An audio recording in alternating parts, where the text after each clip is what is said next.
अस्सलाम वालेकुम। तमाम आलम इस्लाम को मेरा प्यार भरा सलाम। मैं आपका मेज़बान अनवर हुसैन खलीफा संजरी टूर्स एंड ट्रैवल्स आयोजित गर्सिसा और मेरा ये चैनल अनवर हुसैन खलीफा के नाम से है, जिस चैनल से आप ज़ियारत औलिया इकराम और माह रमज़ानुल मुबारक के मौके पर जो दीनी सवाल जवाब के प्रोग्राम देखते हैं, तो हमारे इस चैनल को आप सब्सक्राइब करें, लाइक करें और शेयर करें, ताकि कोई भी नया वीडियो हम आपकी खिदमत में पेश कर सकें। और इससे पहले आज 14वीं इफ्तारी है। हमने आपकी खिदमत में 14वीं सहरी में भारत की सरजमी के, गुजरात की सरजमी के और कच्छ की सरजमी से 3 सवाल पेश किए थे। तीनों सवाल करामतों से भरा है। इन तीनों सवाल के जवाब आपकी खिदमत में पेश करते चले। इससे पहले आपसे ये रिक्वेस्ट है, आप हमें जो जवाब देते हैं शाम असर के वक्त तक आप जवाब दें और अपना नाम और गांव का नाम ज़रूर लिखें, ताकि हमें पॉइंट लिखने में आसानी मिल सके। आप अपने गांव का नाम, अपना नाम नहीं लिखते। बराए मेहरबानी आप हिंदी में लिख के भेजें, ताकि हमें पॉइंट मिलने में, आपको पॉइंट मिलने में थोड़ी आसानी हो सके। तो चलो दोस्तों, आज के हमारे 14वीं इफ्तारी के साथ साथ आपकी खिदमत में तीनों सवाल के जवाब देते चले।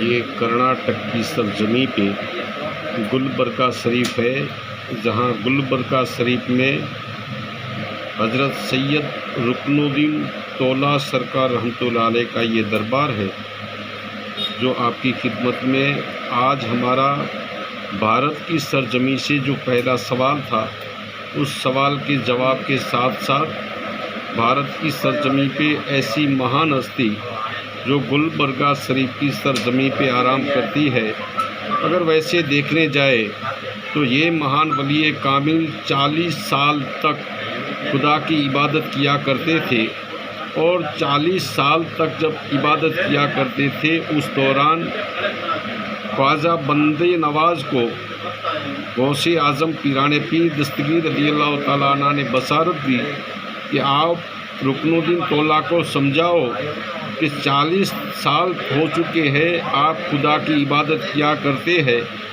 लेकिन अब ये इबादत से फारिग हो जाओ, आपके लिए रब राज़ी हो गया है। उसके बाद गुलबर्गा शरीफ के ख्वाजा बंदा नवाज रुकनुद्दीन तौला को समझाए, और रुकनुद्दीन तौला 40 साल तक इसी तरह से खुदा की इबादत किया करते थे। उस दौरान एक ब्राह्मण पंडित था जो रुकनुद्दीन तौला की निस्बत में रहा करता था, बहुत खिदमत किया करता था। ये वो मज़ार शरीफ है।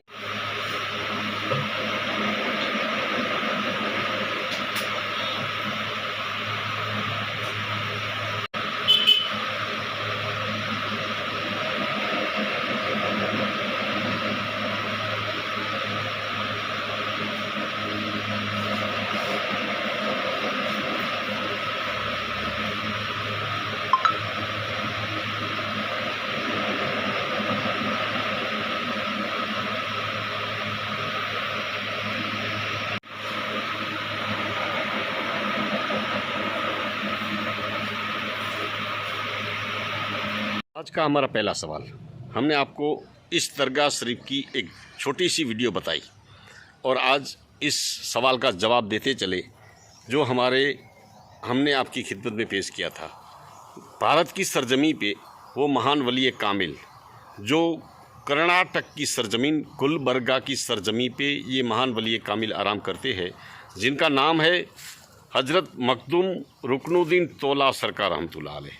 ये ऐसी महान हस्ती है जब 40 साल तक खुदा की इबादत करते थे, और 40 साल खुदा की इबादत की, ऐसी इबादत की ना दिन देखे ना रात देखी, बस खुदा की इबादत करते रहे। और 40 साल के बाद ख्वाजा बंदा नवाज को गौसे आज़म पीराने पीर दस्तगीर रज़ियल्लाहु ताला अन्हु ने बताया कि ये एक मेरा बंदा, मेरा मुरीद रुकनुद्दीन तौला 40 साल तक खुदा की इबादत करता है, एक ही जगह पे बैठ के अब उसको समझाओ कि आपकी दुआ कबूल हो चुकी है। ख्वाजा बंदा नवाज रुकनुद्दीन तौला की बारगाह में आए और रुकनुद्दीन तौला को समझाया कि आपकी दुआ कबूल हो चुकी है। आप ये अब 40 साल हो चुके हैं खुदा की इबादत करते हैं। और मंजर ऐसा था कि 40 साल एक ही जगह पे बैठ के जब खुदा की इबादत करते थे तो दोनों पाँव की चमड़ी एक साथ हो चुकी थी। ऐसा मंजर था। बस 40 साल के बाद ये अपनी जगह पे उठ गए और खुदा की इबादत करते थे, ऐसी करते थे। उनकी निस्बत में एक ब्राह्मण पंडित था, बस अक्सर उनके पास आया करता था, इनकी मोहब्बत में रहा करता था। हजरत जब भी वो आता था तो कुछ न कुछ मंगवाते थे बाज़ार से, बेटा ये लेके आओ, वो लेके आओ। एक मर्तबा मटन लेने के लिए भेजा। जब मटन लेने के लिए भेजा तो वो तो बेचारा चला गया क्योंकि हजरत का काम था। तो बस वहाँ मटन लेने गया तो जो दूसरे ब्राह्मण पंडित थे उन लोगों ने देख लिया कि ये हमारी बिरादरी का है, लेकिन हजरत का काम करता है, वो मटन लेने जाता है। मटन की दुकान पे पहुंच गए, उसने मटन ले लिया, अपनी थैली में डाल लिया और जो ब्राह्मण पंडित सामने खड़े थे उनको देख के हैरत में पड़ गया। अब तो ये मुझे छोड़ेंगे नहीं, मार डालेंगे। तब वो अपने पीर को याद किया, रुकनुद्दीन तौला को याद किया, हजरत अब मुझे बचाइए क्योंकि ये लोग अब मुझे छोड़ेंगे नहीं, इन लोगों ने देख लिया है मेरा मंजर। रुकनुद्दीन तौला की आवाज़ आई, ए पंडित 3 कदम पीछे हट जा और फिर तेरी थैली में जो चीज़ है उनको दे दे। ये 3 कदम पीछे हट गया और रुकनुद्दीन तौला का नाम लिया और नाम लेने के बाद वो ब्राह्मण पंडित आगे आए, उनके हाथ में ये थैली दे दी। उन लोगों ने जब थैली खोली तो अंदर मटन तो नहीं था। उन 2 लोगों ने देखा मटन लिया है, लेकिन मटन नहीं था, गुलाब के फूल निकले। ऐसी करामत देखकर सब हैरत में पड़ गए और वो ब्राह्मण पंडित इतना खुश हो गया कि आज मेरी जान बच गई। रुकनुद्दीन तौला को आके पूरी दास्तान समझाई। रुकनुद्दीन तौला ने कहा, ए ब्राह्मण पंडित, इस वजह से अगर तुझे तकलीफ़ होती है तो आज के बाद मेरी बारगाह में कोई भी मटन मच्छी नहीं खाएगा, ना खा के आएगा।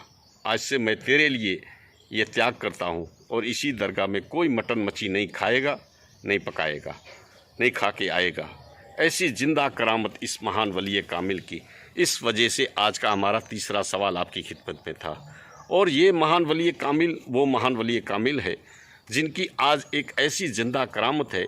हर साल उनकी दरगाह शरीफ जो मज़ार शरीफ है 1 तोला ऊंची आती है, ऊंची आती रहती है।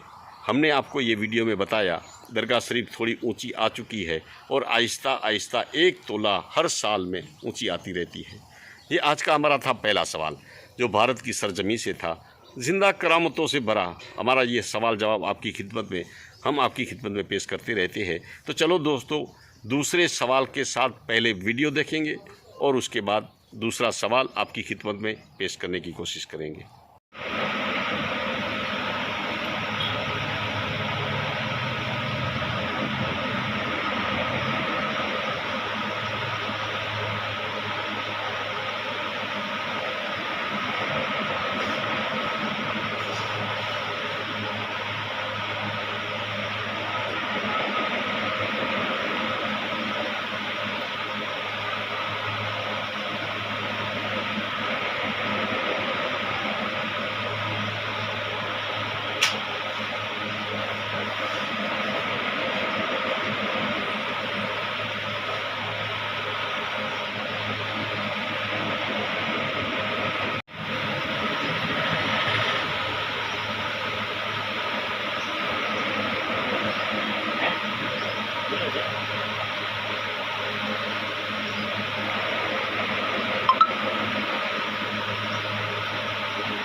आज का दूसरा सवाल, जिस तरह से हमने आपको ये वीडियो बताया, इस महान वली कामिल जो गुजरात की सरजमी से, वो महान वली कामिल जिसका हमने आपकी खिदमत में सवाल किया था, वो है गुजरात की सरजमी पे, मांगरोळ की सरजमी पे मखदूम जानिया सिकंदर सरकार रहमतुल्लाह अलैह। वो ऐसी महान हस्ती है जिनके दरबार की हमने आपकी ज़ियारत करवाई और एक वीडियो थोड़ा बताने की कोशिश की।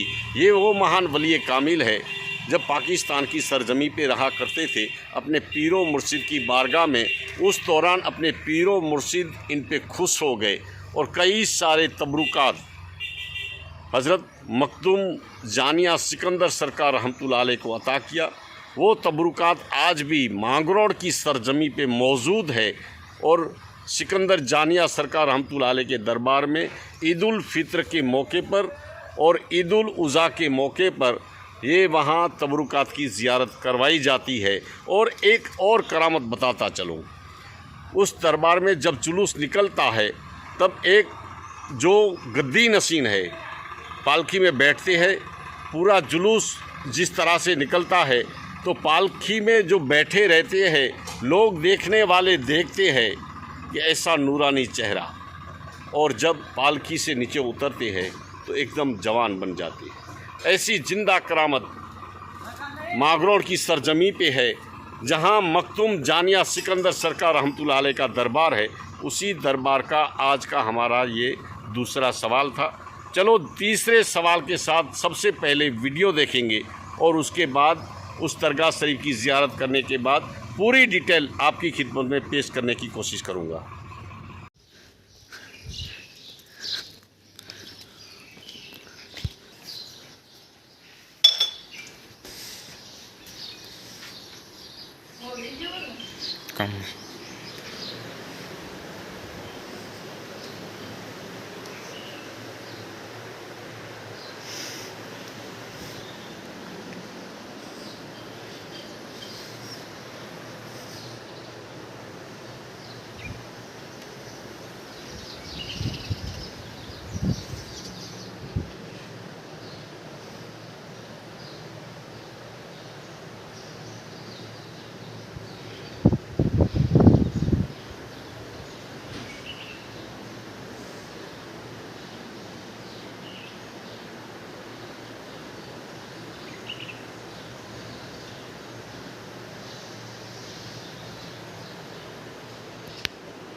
आपने ये तीसरे सवाल का जवाब वीडियो देखा।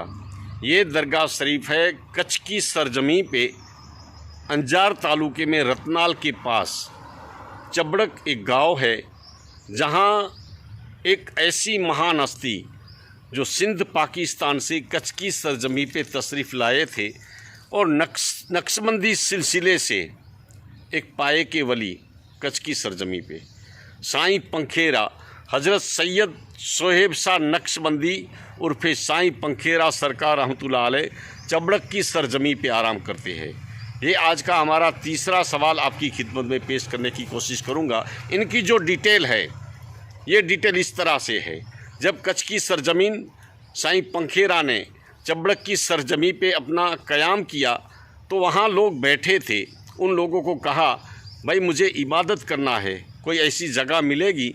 तो वो लोग ने कह दिया, जाओ यहाँ एक गुफ़ा है, वहाँ इबादत कर लो। बस कहने का था, लेकिन ये हज़रत वहाँ चले गए और चले जाने के बाद वहाँ खुदा की इबादत करने लगे। और उसके बाद वो जगह कौन सी थी? एक शेर की जगह थी। तब गांव वालों ने सोचा, हमने तो कह दिया उस फ़कीर को कि जाओ इबादत करो, ये जगह है, लेकिन वहाँ तो शेर बैठता है। जब इबादत कर रहे थे उस दौरान वहाँ एक शेर आके सामने बैठा रहा और गांव वाले भी उसी जगह पे आ गए। पीछे देखा तो आगे शेर बैठा है और वो फ़कीर उसी गुफ़ा में इबादत कर रहा है और शेर इंतज़ार करके बैठा है।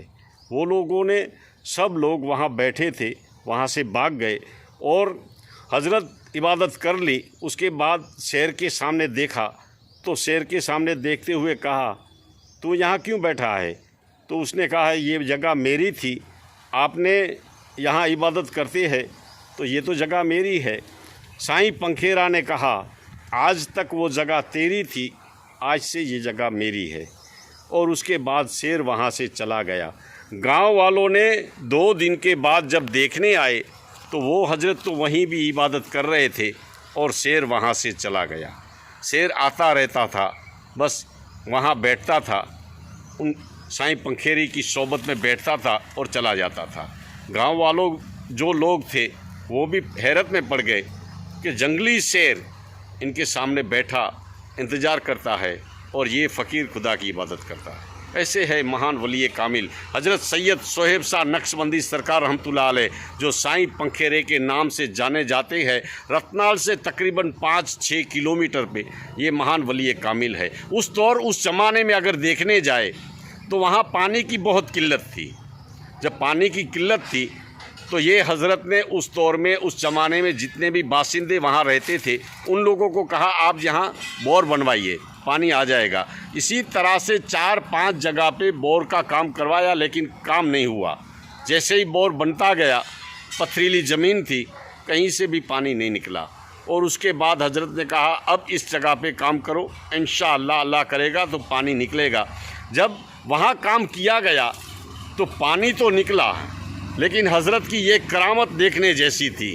वहाँ एक मच्छी, जो मछली आती है, मछली का पल्ला और सिंध के चावल और सिद्धू नदी के मीठे पानी वहाँ निकले।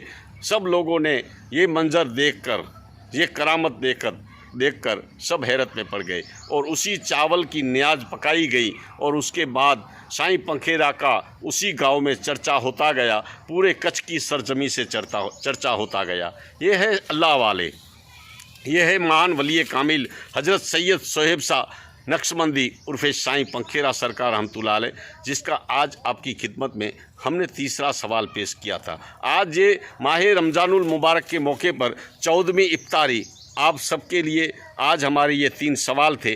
तीनों सवाल आपकी खिदमत में इस जवाब के रूप में पेश किया है। तीनों की दरगाह शरीफ की ज़ियारत भी करवाई और तीनों का जो सवाल था वो जवाब आपकी खिदमत में पेश करने की कोशिश की है। चलो इंशाअल्लाह फिर मिलेंगे 15वीं सहरी में। तब तक के लिए दीजिए इजाज़त। अल्लाह हाफिज़।